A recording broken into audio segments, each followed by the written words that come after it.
Hello नमस्कार, कैसे हैं आप सब लोग। आशा करती हूँ अच्छे ही होंगे। आप सबका स्वागत है सीमारो एजुकेशनल क्लासेज में। आज हम आपके सामने लेकर आए हैं क्लास 9th का नोवा लेसन, जिसके लेखक है सोहनलाल द्विवेदी और पाठ का नाम है उन्हें प्रणाम। इसके पद्यांश, संदर्भ, प्रसंग, काव्यगत सौंदर्य सब एक साथ देखते हुए चलेंगे। तो चलो आइए देखते हैं। सबसे पहला पद्यांश। ये पद्यांश व्याख्या दी गई है, जिसमें 1, 2, 3 का खा गा करके दी गई है। तीनों को देखेंगे एक साथ। तो चलो आइए देखते हैं कौन कौन सी हैं। पहला पद्यांश देखेंगे। मरण मधुर बन जाता है जैसे वरदान, अधरों पर खिल जाती है मादक मुस्कान।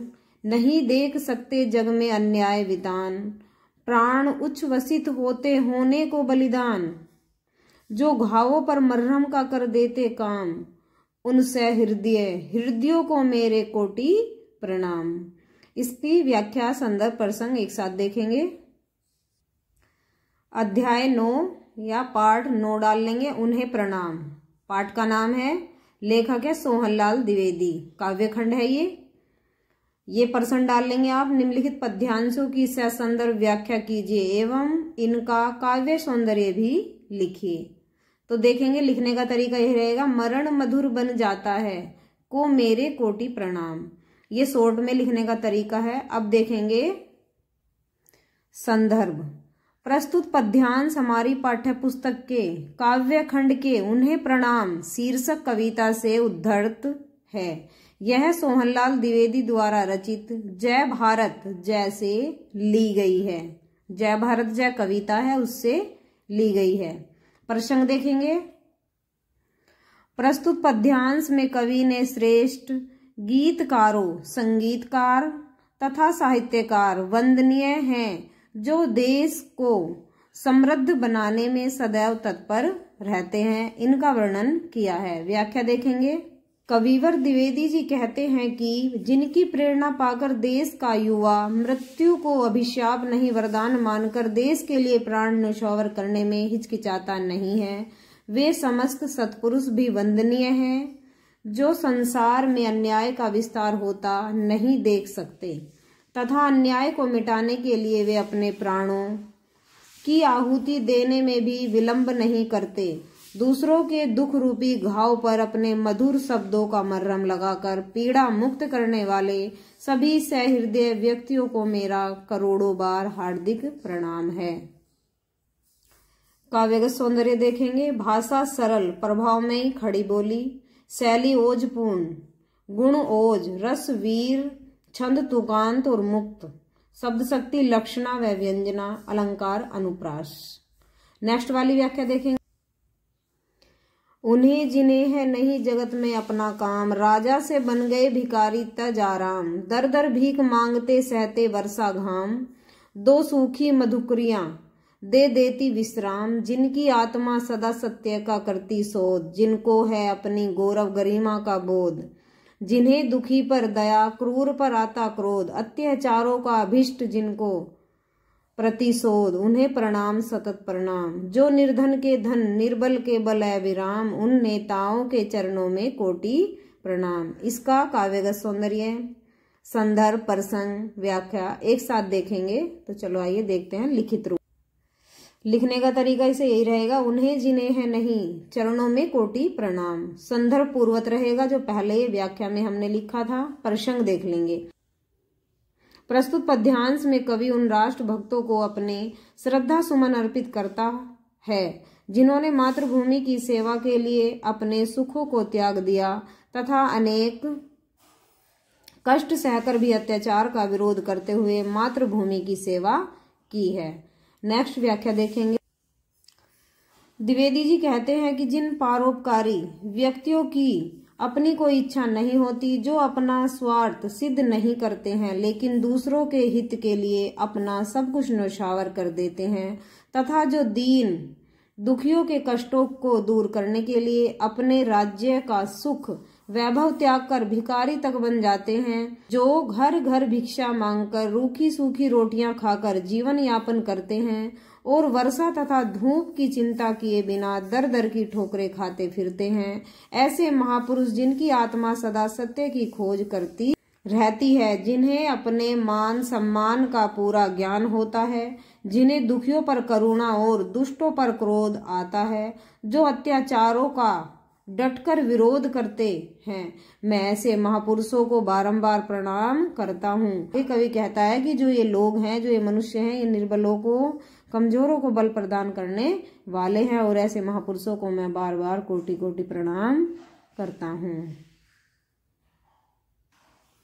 काव्यगत सौंदर्य देखेंगे। भाषा सहज, प्रभावमयी खड़ी बोली, गुण प्रसाद, शैली ओजपूर्ण, रस शांत, छंद तुकांत मुक्त, शब्द शक्ति व्यंजना, अलंकार अनुप्रास, पुनरुक्ति प्रकाश।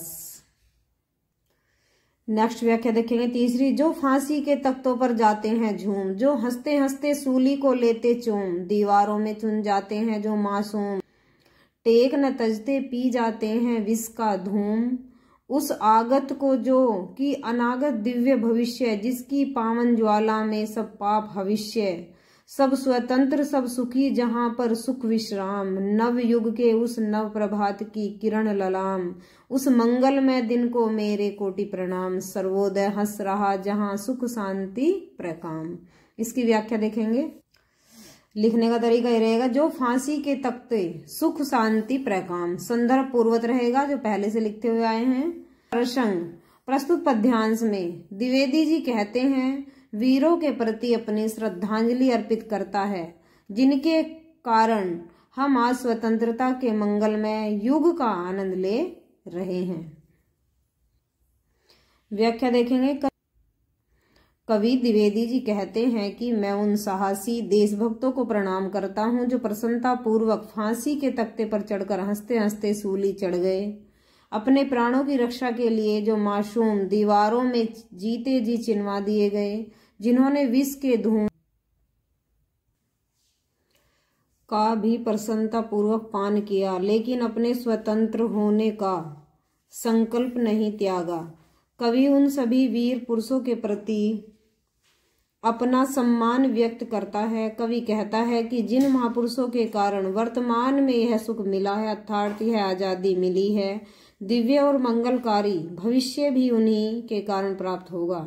उन पुण्यात्मा के द्वारा दिए गए बलिदानों की पवित्र अग्नि में जलकर सभी पाप उसी प्रकार भस्म होते हैं जैसे यज्ञ की पवित्र अग्नि में हवन सामग्री। कवि उन सभी महान देशभक्तों को अपना प्रणाम अर्पित करता है जो एक ऐसे नवयुग का निर्माण करेंगे जहां सवेरे का सूर्य सुंदर किरणें लेकर आएगा तथा सर्वत्र मंगल, सभी स्वतंत्र और सुखी होंगे और चारों ओर सुख शांति का वास होगा और सभी का कल्याण होगा। काव्यगत सौंदर्य देखेंगे। भाषा साहित्यिक खड़ी बोली, गुण ओज एवं प्रसाद, छंद तुकांत मुक्त, शैली ओजपूर्ण, रस वीर व शांत रस का प्रयोग किया गया है। शब्द शक्ति, लक्षणा व अभिव्यंजना, अलंकार अनुप्रास, पुनरुक्ति प्रकाश, रूपक, यमक, इन चारों अलंकारों का प्रयोग इसमें किया गया है। आई होप आपके सभी व्याख्या समझ में आ गई होंगी। अब देखेंगे बहुविकल्पीय क्वेश्चन। बाल सखा के संपादक रहे हैं, चारों में से ऑप्शन देखना है। सोहनलाल द्विवेदी। सोहनलाल द्विवेदी की बाल साहित्य संबंधी रचना नहीं है। विस्पान। उन्हें प्रणाम कविता में किन्हें प्रणाम किया गया है? देश और मानवता के रक्षकों को। उन्हें प्रणाम कविता संकलित है जय भारत जय में। दीवारों में चुन जाते हैं जो मासूम कविता में उल्लेख है गुरु गोविंद सिंह के चार बच्चों का वर्णन है जिन्हें जिंदा ही दीवारों में चिनवा दिया गया था। आई होप पाठ आपकी समझ में आ चुका होगा। हेलो नमस्कार, कैसे हैं आप सब लोग? आशा करती हूँ अच्छे होंगे। स्वागत है आप सबका सीमा रो एजुकेशनल क्लासेज में। आज आपके सामने लेकर आए हैं क्लास 9th का 10वां पार्ट। हरिवंश राय बच्चन लेखक का नाम है और इन्होंने लिखा है पथ की पहचान। इनकी कविता है। इसका संदर्भ, प्रसंग, काव्यगत सौंदर्य एक साथ देखते हुए चलेंगे। कौन कौन से पद्यांश इसमें दिए हुए हैं अभ्यास में। पद्यांश व्याख्या 2 दी गई हैं, पुस्तकों में है नहीं। कौन कहता है पूरा देखेंगे और फिर इसका अर्थ देखेंगे। चलो देखते हैं। पुस्तकों में है नहीं छापी गई इसकी कहानी, हाल इसका ज्ञात होता है न औरों की जबानी। अनगिनत राही गए इस राह से, उनका पता क्या, पर गए कुछ लोग इस पर, छोड़ पैरों की निशानी। यह निशानी मूक होकर भी बहुत कुछ बोलती है, खोल इसका अर्थ पंथी, पथ का अनुमान कर ले, पूर्व चलने के बटोही बाट की पहचान कर ले। बाट की, पथ की या रास्ते की पहचान कविता से लिया गया है। तो देखते हैं इसे लिखने का तरीका। लिखने का तरीका यही है। अध्याय 10 पथ की पहचान। पाठ का नाम है, लेखक का नाम है हरिवंश राय बच्चन, जिन्होंने ये कविता लिखी है पथ की पहचान। ये पहला क्वेश्चन डाल लेंगे। निम्न पद खंडों की ससंदर्भ व्याख्या लिखते हुए इनके काव्य सौंदर्य पर भी प्रकाश डालिए। पहली व्याख्या देख लेंगे। पुस्तकों में है नहीं पहचान कर ले, ये शॉर्ट में लिखने का तरीका है, पहले पढ़ के पूरा बता दिया गया है। संदर्भ देखेंगे। प्रस्तुत पद्यांश हमारी पाठ्य पुस्तक के काव्य खंड के पथ की पहचान शीर्षक से उद्धृत है। यह कविवर हरिवंश राय बच्चन द्वारा रचित काव्य संग्रह सतरंगणी से लिया गया है। प्रसंग देखेंगे। प्रस्तुत पद्यांश में कवि ने यात्रा के लिए तत्पर पथिक को सचेत किया है कि उसे यात्रा से पूर्व अर्थात पहले अपने मार्ग को अच्छी प्रकार से जांच परख लेना चाहिए। व्याख्या देखेंगे। कविवर बच्चन जी कहते हैं कि हे पथिक, जीवन रूपी मार्ग पर यात्रा आरंभ करने से पहले तुम मार्ग के विषय में पूरी जानकारी प्राप्त कर लो, अर्थात अच्छी प्रकार सोच विचार कर लो। लक्ष्य निर्धारण कर मार्ग की कठिनाइयों का पहले ही पता लगा लो। कवि आगे कहता है कि हमारी यात्रा या जीवन पथ की कहानियां पुस्तकों में नहीं लिखी होती हैं, वरन हमें स्वयं उनका निर्माण करना पड़ता है, अर्थात तुम्हें अपने जीवन मार्ग का निर्माण स्वयं करना होगा। दूसरे लोगों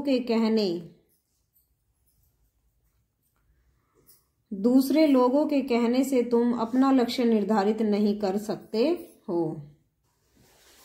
कवि कहते हैं कि संसार रूपी जीवन पथ पर न जाने कितने राहगीर आए और गए, अर्थात जन्म लिया और मृत्यु को प्राप्त हुए। उसकी गणना करना सरल नहीं है, अर्थात उनकी गिनती करना आसान नहीं है, लेकिन उनमें कुछ तो ऐसे थे जो अपने पद चिन्हों अर्थात पैरों के निशानों की छाप छोड़कर गए हैं। उनके पद चिन्हों की मूक भाषा में जीवन की सफलता के अनेक रहस्य छिपे हुए हैं। हे पथिक, तुम उस मूक भाषा के उन रहस्यमयी अर्थों को समझकर अपनी लक्ष्य रूपी गणतव्य और उस तक जाने के मार्ग का पूर्व निर्धारण कर लो। उन सभी महापुरुषों ने भी काम करने से पहले बहुत सोच विचार किया होगा, तभी उन्होंने अपने कार्यों में सफलता प्राप्त की है।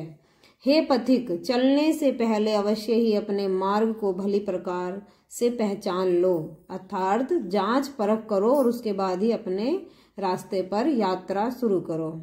काव्य का सौंदर्य देखेंगे। भाषा सरल सरस प्रभावमयी खड़ी बोली, शैली गीति, रस वीर गुण ओज, छंद तुकांत मुक्त, शब्द शक्ति लक्षणा और व्यंजना, अलंकार विरोधाभास अलंकार और अनुप्रास अलंकार का प्रयोग किया गया है। नेक्स्ट व्याख्या देख। कौन कहता है कि स्वप्नों को न आने दे हृदय में, देखते सब हैं इन्हें अपनी उम्र अपने समय में। और तू कर यतन भी तो मिल नहीं सकती सफलता, वे उदय होते लिए कुछ धे नयनों के निलय में, किंतु जग के पथ पर यदि स्वप्न दो तो सत्य दो सो, स्वप्न पर भी मुग्ध मत हो, सत्य का भी ज्ञान कर ले, पूर्व चलने के बटोही बाट की पहचान कर ले। इसका संदर्भ प्रसंग काव्यगत सौंदर्य व्याख्या एक साथ देखते हुए चलेंगे। कौन कहता है कि पहचान कर ले, लिखने का तरीका शॉर्ट में यही रहेगा, आप पहले से लिखते आ रहे हैं, संदर्भ पूर्वत रहेगा जो हम पहले से लिखते हैं। इस पाठ का प्रसंग देख लेते हैं। प्रस्तुत पद्यांश में कवि ने पथिक को सचेत किया है कि वह स्वप्न तो देखे परंतु सत्यता को भी अनदेखा न करे। व्याख्या देखें। कविवर बच्चन जी कहते हैं कि हे पथिक, तुम्हें स्वप्न देखने और कल्पनाएं करने से किसी ने नहीं रोका है। सभी अपनी उम्र और अपने समय में स्वप्न तो देखते ही हैं। हे पथिक, तू चाहे तो भी स्वप्नों को आने से नहीं रोक सकता। जिस प्रकार नील गगन में तारे उदित होते हैं, उसी प्रकार मन में सुंदर सुंदर कल्पनाएं भी झिलमिलाती हैं। ये स्वप्न तभी सार्थक जब इनका कोई उद्देश्य हो। लेखक कह रहा है कि ये स्वप्न तभी सार्थक होंगे जब इनका कोई उद्देश्य हो, परंतु इस संसार में कुछ ही कल्पनाएं पूरी हो पाती हैं, जबकि यथार्थ की गिनती नहीं की जा सकती। लेकिन हे पथिक, तू सत्य को भी नकार नहीं सकता, जिनकी संख्या कल्पना के सामने बहुत अधिक है। इसीलिए तू कल्पना के स्थान पर सत्य को ध्यान में रख और राह पर चलने से पहले सत्य और स्वप्न में से एक का चयन कर ले और फिर दृढ़ता पूर्वक अपने रास्ते पर आगे बढ़ता चल। ये नहीं है इसमें। काव्यगत सौंदर्य, भाषा प्रभावमयी, साहित्यिक खड़ी बोली, शैली गीति, गुण प्रसाद, रस शांत, छंतुकांत मुक्त, शब्द शक्ति व्यंजना, अलंकार अनुप्रास रूपक, दोनों अलंकारों का प्रयोग हुआ है। आई होप ये पाठ आपकी समझ में आ गया होगा, व्याख्या अच्छे से। इस पाठ के बहुविकल्पीय प्रश्न देख लेंगे। हरिवंश राय बच्चन का जन्म हुआ था। इन चारों में से एक ऑप्शन देखना है, इलाहाबाद राइट आंसर है। हरिवंश राय बच्चन की गणना मुख्यतः हिंदी साहित्य के किस युग के कवियों में होती है? छायावादी युग में।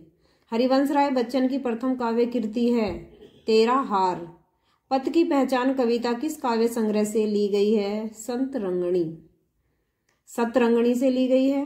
पथ की पहचान कविता के अनुसार पुस्तकों में किसकी कहानी नहीं छापी गई है? पथ की पहचान कविता के अनुसार अपनी उम्र और अपने समय में सब क्या देखते हैं? भविष्य के सुनहरे सपने। आई होप ये पार्ट आपकी समझ में आ गया होगा। Thanks for watching. वीडियो अच्छी लगे तो लाइक करना, शेयर करना और चैनल को सब्सक्राइब करना। धन्यवाद। मिलते हैं किसी और वीडियो में।